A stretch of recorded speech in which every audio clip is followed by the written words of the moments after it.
Makanya sering saya menyampaikan di banyak kesempatan, sesungguhnya jalan kebenaran itu jalan yang panjang.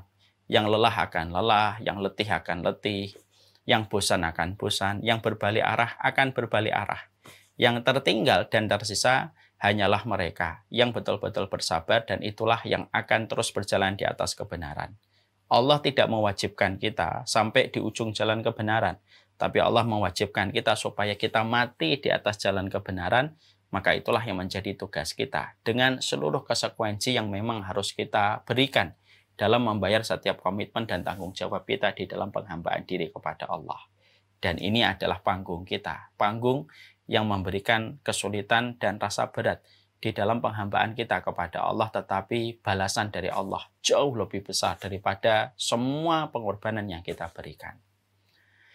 Makanya setelah kita memahami bahwasanya jalan kebenaran itu adalah jalan mendaki dan jalan menanjak, maka tentunya disitulah kita mulai memahami sebuah realita. Berarti jalan perjalanan kita ini betul-betul memberikan pengorbanan, meminta pengorbanan, iya. Tidak usah kita membayangkan jauh ya tentang surga, membayangkan tentang kita ingin hidup enak di dunia saja, banyak konsekuensi dan kewajiban yang harus kita lakukan. Jangan kita kira orang yang sukses itu orang yang rebahan. Orang yang sukses yang kita lihat, dia menjadi konglomerat nomor 10 di Indonesia, ataupun nomor 7, ataupun nomor 5. Itu pada dasarnya yang kita lihat tidak menggambarkan pengorbanan yang dia berikan sampai pada posisi itu. Mungkin tidurnya cuma 4 jam, mungkin dari pagi sudah meeting, mungkin siangnya tidak sempat makan siang, mungkin malamnya juga masih memikirkan bagaimana anak perusahaannya dan ribuan karyawannya. Disitulah kita memahami, kalaulah hanya mendapatkan sebuah kemapanan finansial dan bebas finansial, menjadikan seseorang itu betul-betul memberikan pengorbanan, dan dia menjumpai betapa beratnya untuk mendapatkan posisi hari ini yang dia peroleh, maka disitulah kita paham apalagi surga. Karena surga itu tidak sebanding dengan bebas finansial. Surga itu kenikmatan tertinggi. Kenikmatan yang paling puncak di antara semua kebahagiaan yang pernah Allah ciptakan dalam kehidupan ini.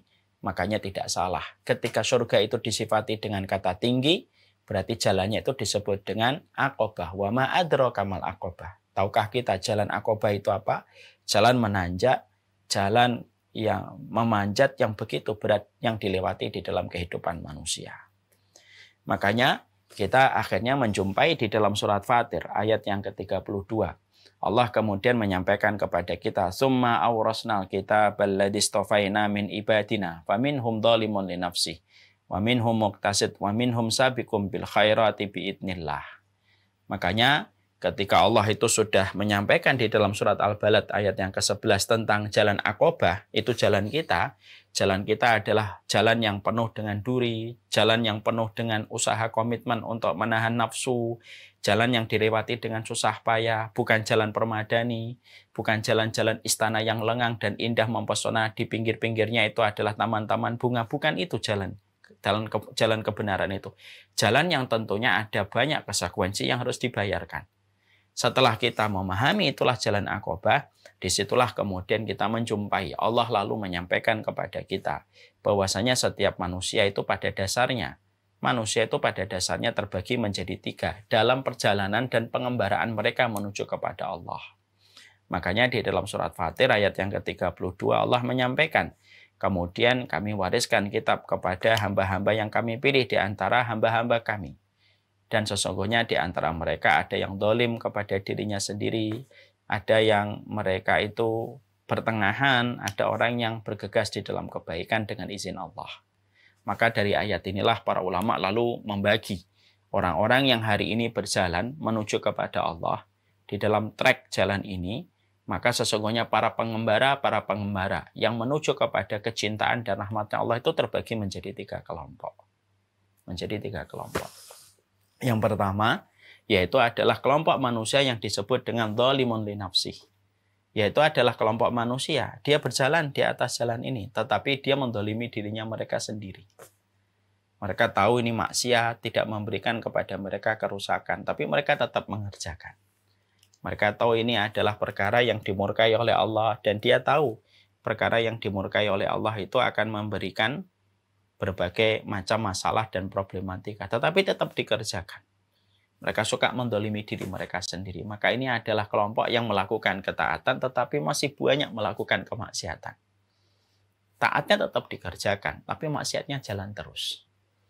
Dia punya kekuatan untuk melakukan kebaikan, tetapi dia tidak punya kekuatan untuk meninggalkan kemaksiatan dan perkara dosa.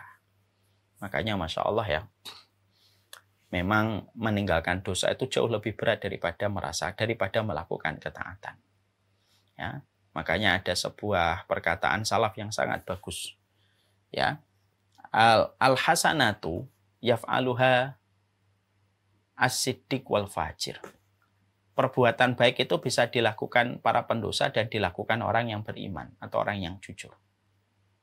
Ya, wa tarkul ma'asi la yaf'aluha illa siddiq. Tapi meninggalkan kemaksiatan itu tidak bisa dilakukan kecuali orang yang betul-betul jujur hatinya kepada Allah. Makanya lihat kan, banyak kita jumpai orang ini baik, tapi maksiatnya jalan terus. Tapi dia baik. Orang ini baik, tapi dosanya tetap ada. Orang ini baik, tapi masih melakukan kemaksiatan ini dan kemaksiatan itu. Makanya Allah memotret di dalam jalan Aqobah ini, ada yang pertama yang disebut dengan dhalimun li nafsi, yaitu suka mendolimi diri mereka sendiri. Mereka tidak kuat dengan konsekuensi terkadang. Mereka tidak kuat bagaimana beratnya menahan nafsu. Mereka tidak kuat bagaimana beratnya dan perihnya perjalanan sampai akhirnya dia tinggalkan. Akhirnya dia mendolimi diri mereka sendiri. Ketika mereka menjadi orang yang disifati oleh Allah dhalimun li nafsi. Jalan kebaikannya banyak, tetapi maksiatnya jalan terus. Dan yang mengkhawatirkan kalau semacam ini adalah mereka melakukan terus sampai melewati angka 40. Biasanya kalau sudah melewati angka 40, sulit untuk pilih min dzalik ya. Kecuali orang yang dirahmati dan betul-betul bertaubat. Dan ini adalah tipe orang yang mereka suka melakukan kebaikan, tapi menganggap ringan dosa-dosa yang dikerjakan. Ya, padahal kita paham ya, dosa itu merupakan perkara yang betul-betul merusak posisi seorang hamba di hadapan Rabb-Nya.